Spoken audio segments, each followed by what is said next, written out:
خطبہ جمعہ مسجد حرام بتاریخ 25 ربیع الاول 1444 ہجری بمطابق 21 اکتوبر 2022 عیسوی بعنوان اطاعت و فرما برداری، خطیب فضیلت الشیخ ڈاکٹر عبداللہ بن عواد الجہنی حفظہ اللہ وتولہ، ترجمہ بآواز حفظ الرحمان تیمی۔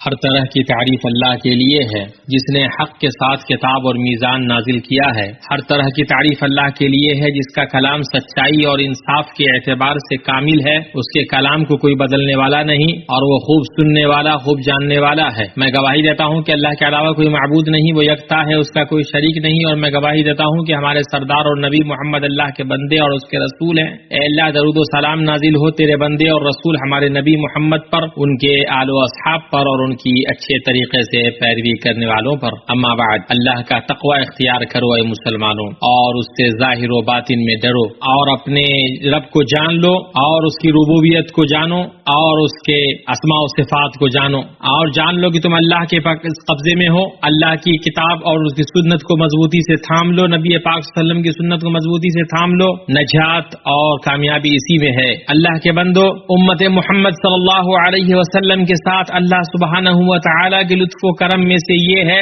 کہ اس نے حرمین شریفین کے لیے ایسے لوگوں کو مسخر کیا ہے جو اس کی خدمت کرتے ہیں، اور مقدس مقامات کے لیے ایسے لوگوں کو مسخر کیا ہے جو ان کی اور ہر جگہ سے آنے والے لوگوں کی دیکھ ریکھ کرتے ہیں۔ اللہ حکومت اور عوام کی سطح پر اس ملک کو چلانے والوں کو بہترین اور بھرپور اجر سے نوازے، اور اخوت اسلامی کے تعلق سے اور امت اسلام پر جو وہ احسان کرتے ہیں، حکومت اور عوام کی سطح پر اس ملک کو چلانے والوں کو بہترین اور بھرپور اجر سے نوازے۔ مسلمانوں، خادم حرمین شریفین شاہ سلمان بن عبدالعزیز اللہ تعالیٰ اپنی توفیق سے ان کی نصرت و مدد فرمائے کی تقریر سب نے سنی، جو انہوں نے 1444 ہجری کے شورا کونسل کے 8ویں سیشن کے تیسرے سال کے منصوبوں کے آغاز کے موقع پر کی۔ یہ ایک رہنما، مفصل اور جامع تقریر تھی جو لوگوں کے لیے نصیحت اور عوام کے لیے رہنمائی والی تھی۔ اللہ ان کی تائید فرمائے، یہ ان کے توجہ کی دلیل ہے۔ انہوں نے اللہ ان کی حفاظت فرمائے اس حقیقت کی طرف توجہ مبذول کرائی کہ مملکت سعودی عرب کی حکومت قولی اور فعلی دونوں اعتبار سے اللہ کی کتاب اور اس کے رسول کی سنت پر قائم ہے، اور جدید تاریخ نے سب سے بڑی اور کامیاب یکجہتی کو درج کیا جس نے شیرازہ بندی کی، سلامتی اور استحکام قائم کیا، اور مقاصد کو ایسی جدید ریاست کی تعمیر کی طرف پھیرا جس کا دستور اللہ کی کتاب اور اس کے رسول صلی اللہ علیہ وسلم کی سنت ہے، جس کی اساس باشندے ہیں، ستون ترقی ہے، ہدف خوشحالی اور وطن اور اس کے بیٹے بیٹیوں کے بہتر مستقبل کی تعمیر ہے۔ اللہ کا شکر و احسان ہے اس پر۔ اللہ کے بندو، اللہ تعالیٰ نے اس ملک کو ایک ایسے توفیق یافتہ رہنما سے نوازا ہے جنہوں نے اس کی صفوں کو متحد کیا اور اس کے عقیدے کو پاک کیا۔ وہ عزت مآب شاہ عبدالعزیز بن عبد الرحمن آل سعود رحمہ اللہ اور ان کے بعد ان کے صالح بیٹے ہیں۔ اللہ ان کو اسلام اور مسلمانوں کی طرف سے بہترین اجر عطا فرمائے، جن کی بدولت ہم پوری سلامتی، خوشحالی، آسودہ حالی، سکون، عزت، اتحاد، یکجہتی میں جی رہے ہیں، جس میں ہم اللہ تعالیٰ کے لیے خالص عبادت کرتے ہیں اور ہمارے نبی محمد صلی اللہ علیہ وسلم کی اصلی و خالص سنت کی پیروی کرتے ہیں، جیسا کہ ہمارے حبیب اور آنکھوں کی ٹھنڈک محمد بن عبداللہ لے کے آئے۔ اور عمومی طور پر اس نعمت کی وجہ سے ملت اسلامیہ سے حسد کیا جاتا ہے، اور خاص طور پر اس مبارک ملک سے جس نے قرآن مجید اور پاکیزہ سنت نبوی صلی اللہ علیہ وسلم کو اپنا دستور بنایا۔ لہذا حسد کرنے والے انتشار و تفرقہ پیدا کرنے، صفوں میں شغاف ڈالنے اور افکار کو گمراہ کرنے کے لیے پوری سنجیدگی و سرگرمی، ہر طرح کے حربے اور لالچ کے ذریعے اور ہر طرح کی افواہ، دہشت اور ہر سرکش شیطان کی مدد سے کوشش کر رہے ہیں۔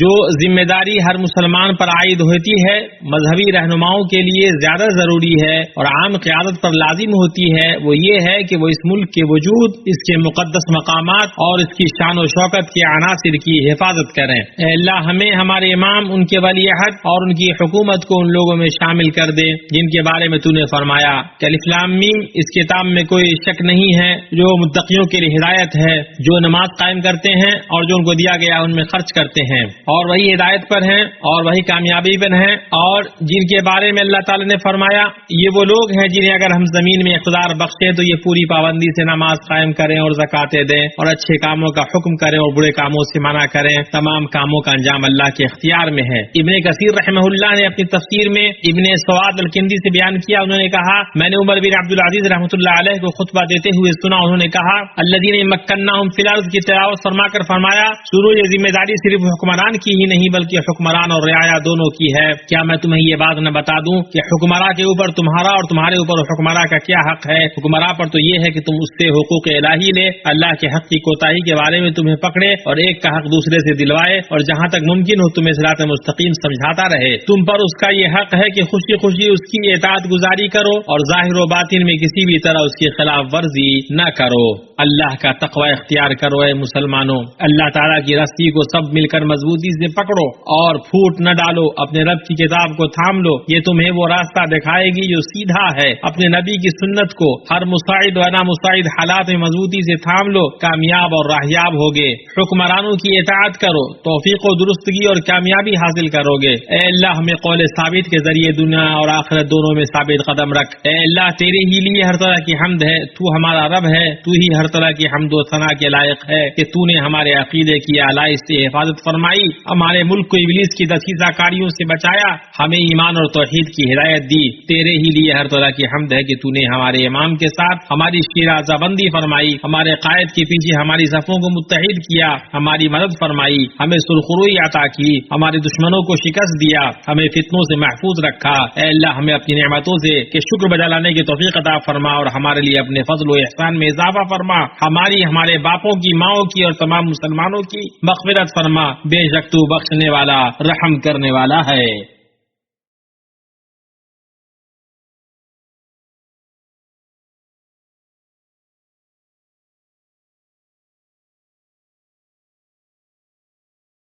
سب تعریف اللہ تعالیٰ کے لیے ہے جو تمام جہانوں کا پالنے والا ہے. میں گواہی دیتا ہوں کہ اللہ کے علاوہ کوئی معبود نہیں، وہ یکتا ہے، اس کا کوئی شریک نہیں. اس کے فضل سے ہدایت پانے والے ہدایت پاتے ہیں اور اس کے عدل سے گمراہ ہونے والے گمراہ ہوتے ہیں. میں گواہی دیتا ہوں کہ ہمارے سردار محمد اس کے بندے اور رسول ہیں. اللہ تعالیٰ نے آپ کی اطاعت کرنے والوں کے لیے فتح اور عزت لکھ دی اور آپ کے حکم کی مخالفت کرنے والوں کے لیے ذلت اور رسوائی مقرر کی. اے اللہ درود و سلام نازل ہو تیرے بندے اور رسول ہمارے نبی محمد پر، ان کے آل و اصحاب پر، ان کے اچھے طریقے سے پیروی کرنے والوں پر. اما بعد، اللہ کا تقوی اختیار کرو اے اللہ کے بندو اور اب دنیا کی صورتحال پر غور کرو. جب لوگوں نے اللہ کی کتاب سے منہ مور لیا اور اس کے میزان کو چھوڑ دیا، قرآن میدان زندگی سے غائب ہو گیا، میزان میں بگاڑ اور پیمانے میں خرابی آ گئی. ہم دنیا کو پریشانی اور بدحالی اور متضاد رویے اور آرام میں دیکھتے ہیں. وہ ایک دوسرے سے ڈرتے ہیں اور ایک دوسرے سے نفرت کرتے ہیں، ایک دوسرے کی گھات میں رہتے ہیں، اس لیے کہ وہ اللہ کی کتاب کو انہوں نے چھوڑ دیا اور اس جاہلیت کی حالت میں لوٹ گئے جو پہلی جاہلیت سے بھی بدتر ہے. اے مسلمانوں اللہ کا تقوی اختیار کرو، اپنے رب کی کتاب کو پڑھو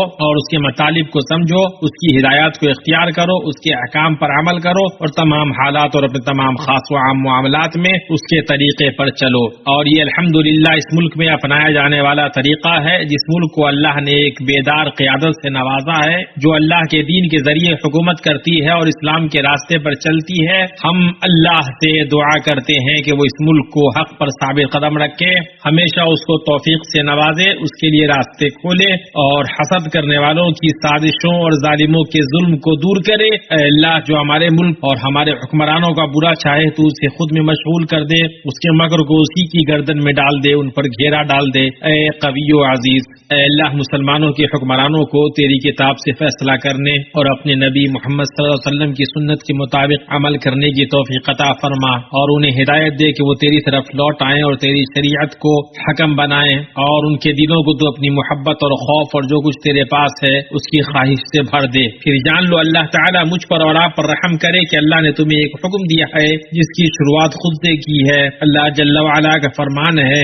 اللہ تعالیٰ اور اس کے فرشتے اس نبی پر رحمت بھیجتے ہیں. اے ایمان والو تم بھی ان پر درود بھیجو اور خوب سلام بھی بھیجتے رہا کرو. اے اللہ درود و سلام نازل فرما تو اپنے بندے اور رسول ہمارے نبی محمد پر، اور اے اللہ تو راضی ہو جا ان کے چاروں خلفاء ائمہ حنفاء ابو بکر، عمر، عثمان اور علی اور تمام صحابہ، نیکوکار اور پاک باز اہل بیت سے، تابعین سے اور قیامت تک ان کی درست طریقے سے پیروی کرنے والوں سے، اور ان کے ساتھ ہم تمام لوگوں سے بھی وہ اپنے فضل و احسان کے ذریعے اے ارحم الراحمین، اے اللہ اسلام اور مسلمانوں کو غلبہ عطا فرما، ان کے کلمہ کو جمع کر دے، ان کی صفوں کو متحد کر دے، انہیں سلامتی کی راہوں کی ہدایت دے، انہیں اندھیروں سے روشنی کی طرف نکال۔ اے اللہ بے شک تو ہی اللہ ہے، تیرے علاوہ کوئی معبود نہیں، تو ہی غنی ہے، ہم فقیر ہیں۔ اے اللہ ہم پر بارش نازل فرما اور ہمیں مایوس نہ امید میں سے نہ بنا۔ اے اللہ ہم پر بارش نازل فرما، اے اللہ ہم پر بارش نازل فرما، اے اللہ ہم پر بارش نازل فرما، اے اللہ ہم پر بارش نازل فرما۔ اے اللہ ہم تیری مخلوق میں سے ایک مخلوق ہیں، تو اپنے فضل کو ہمارے گناہوں کی وجہ سے نہ روک۔ اللہ کے بندو، اللہ تعالیٰ عدل کا، بھلائی کا اور قرابت داروں کے ساتھ حسن سلوک کرنے کا حکم دیتا ہے۔ اللہ کو یاد کرو، اللہ تمہیں یاد کرے گا، اس کی نعمتوں کا شکر ادا کرو، وہ تمہیں زیادہ عطا فرمائے گا۔